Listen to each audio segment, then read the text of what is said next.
What's going on, guys? This is Danny from Slow Restoration. Today we are working on a 2006 Cadillac STS. It's got the Northstar V8 in it, and we are going to be doing a power steering pump. The symptoms of this is every once in a while it'll act like it has no power steering or very little power steering. So the customer had been adding some Lucas oil to it, and it definitely helps it, but it only lasts for so long. So now it's time to just go ahead and change that pump out. So first things first is we have the engine cover removed, and the three side and front filler panels, they're all sitting over here. So got them out of the way. Now we'll get rid of this air box, air duct, so we can get down there and actually see the pump. All right, with this hose out of the way, we have a bolt here, 10 millimeter, one here, and then of course the air duct itself. We do have the mass airflow sensor plugged in here. We'll unplug that, loosen this, and pull this whole assembly out. With that removed, the two bolts removed, you can pop this up, disconnect that. There is a breather hose that goes over to the air cleaner. It's got a push tab on it back here, and it just slips off. Now we can get rid of this whole, whoops, that just came off anyway, so we can put that back on the valve cover and swing it up out of the way. And now we can remove this whole air box assembly. Pull it out of our way, we'll set it to the side. Now we can get down there and actually see the power steering pump. With that out of the way, all this ducting out, obviously we can get down to the pump now. We're going to compress this idler, pull the belt. With the tension off the belt and the belt off the pulley, now we can work on getting the hose disconnected and the bolts out. We do have to drain the system, of course, so gonna have to put a drip pan under this. We do have our new pump here, so we're just gonna kind of size everything up and make sure it looks relatively like what we're taking off. There could be some minor differences, but it should, mounting tabs and fittings and stuff like that should all look pretty similar. This looks similar, so we're gonna go ahead and keep going and try and get this thing removed. Once we have access to the pump, it's actually only two bolts. There's a long bolt that goes straight in from the side. I'll show you that in a second. And then there's a second bolt that goes straight in from the front into that mounting bolt right there. And of course you have a pressure line that needs to be broke loose. And there is a return fitting that goes into the reservoir. Actually, it's not return. Return comes from the rack. This is actually a feed line that feeds from the reservoir, and that is just a 10 millimeter bolt, and it's a kind of a banjo fitting. So let's go down and look at the pump. So the pressure hose comes off here. It's really hard to show in the vehicle, so I'm showing you off. Get the puller out of our way, flip this over. So here's the bolt that goes straight in from the front. Right here's the boss that goes through, that long one that comes in from the side, which we do need to reuse this bracket, so we need to swap that over. There is a small clamp that goes onto this stud with a 10 millimeter nut, and that holds it supports the pressure hose again, which goes on right here. So it's one pressure hose, loosen it up, a nut for the back clamp to support the pressure hose, a bolt that goes in from the side, and one that goes in from the front. Obviously this bolt's still here. It will not come out until we get the pulley off, and obviously we do need to pull this pulley off and transfer it to the new pump. So transferring wise, we need to take this bracket off the back, two bolts, and we need to press this pulley off and transfer that over. To do that, you do need a power steering puller set. This has the pusher in the center. We put that on there. It's going to press on the center. This little contraption here locks onto the pulley in that groove, and then you just tighten this up and it will pull that pulley off. Once you get this set up, it's just a matter of cranking these two wrenches, tightening up the center, and it pushes this pulley right off. It actually doesn't push off bad. The worst part is getting this to move. Once you get that press fit broke, then this will slip off usually pretty easy. And there we go. Once we get that off, pulley comes right off, and our tool. You use this tool as an installer also. We're going to take the center pusher part out, and we'll have to thread into. Let me get it set up on the new pump, and we'll show you how that works.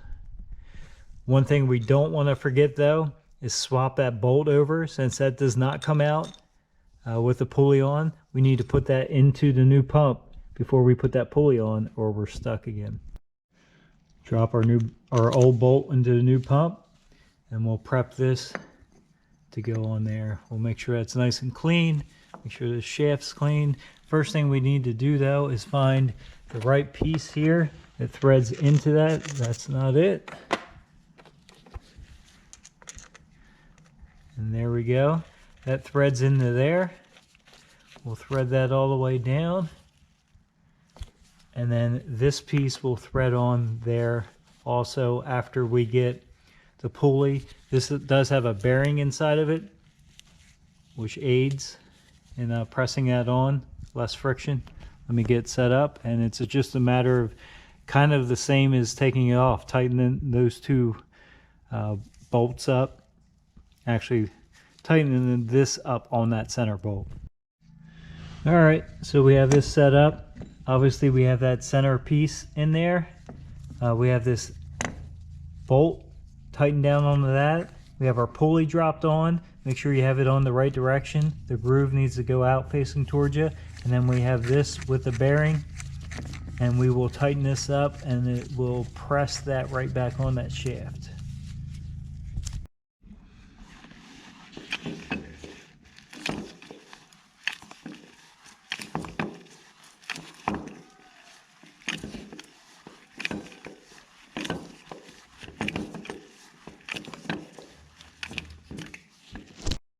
All right, we got our new pulley pressed on, and pay attention to the old one as you remove it.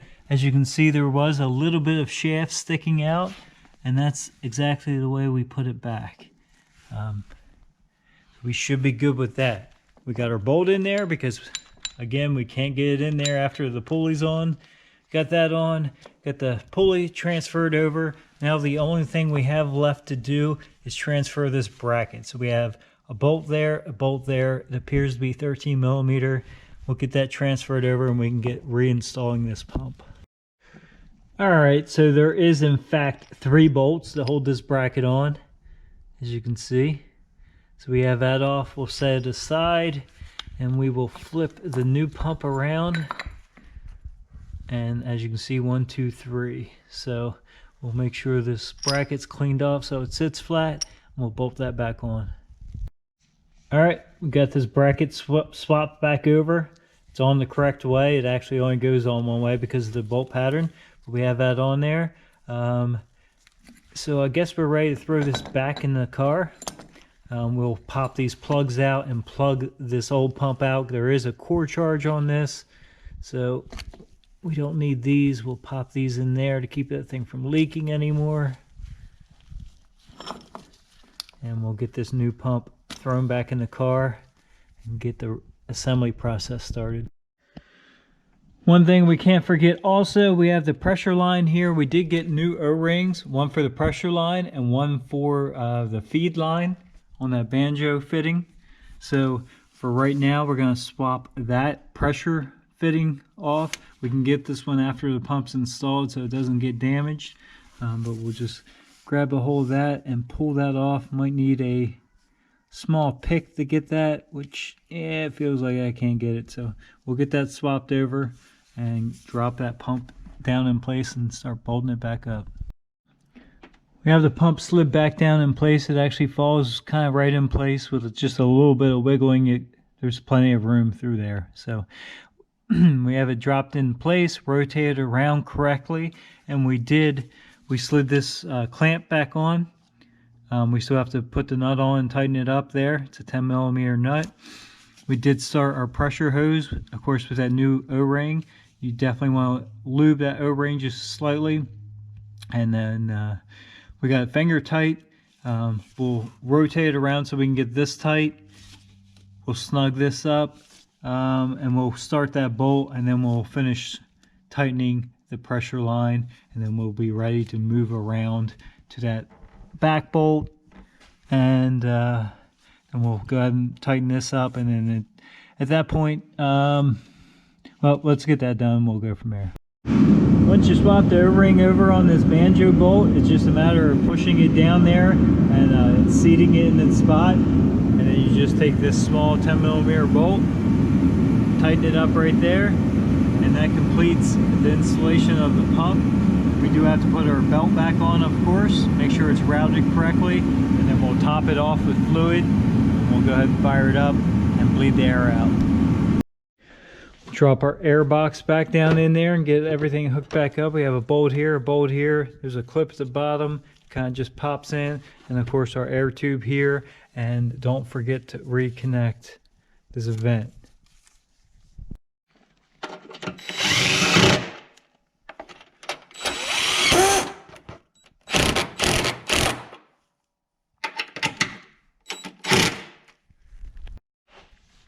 Our air box assembly's back in and tightened up.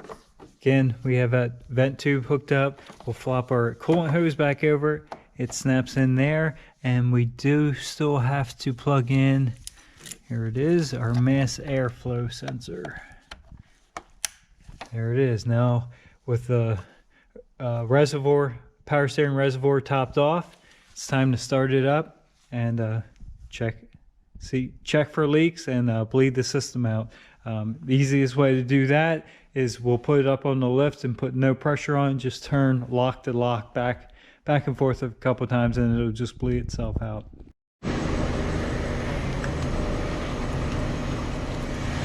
We are good with that. Now we'll put some weight on the vehicle, make sure it feels like it's got enough power assist.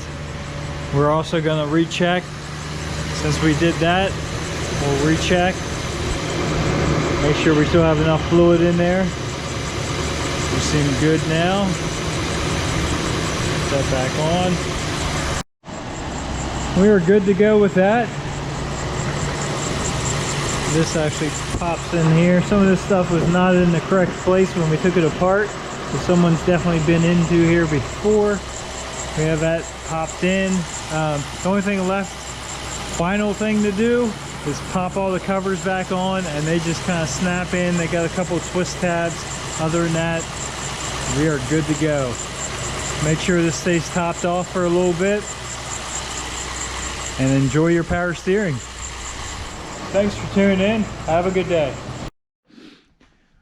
With the engine covers back on, that's what it looks like. You can't really see anything. It's a Cadillac thing.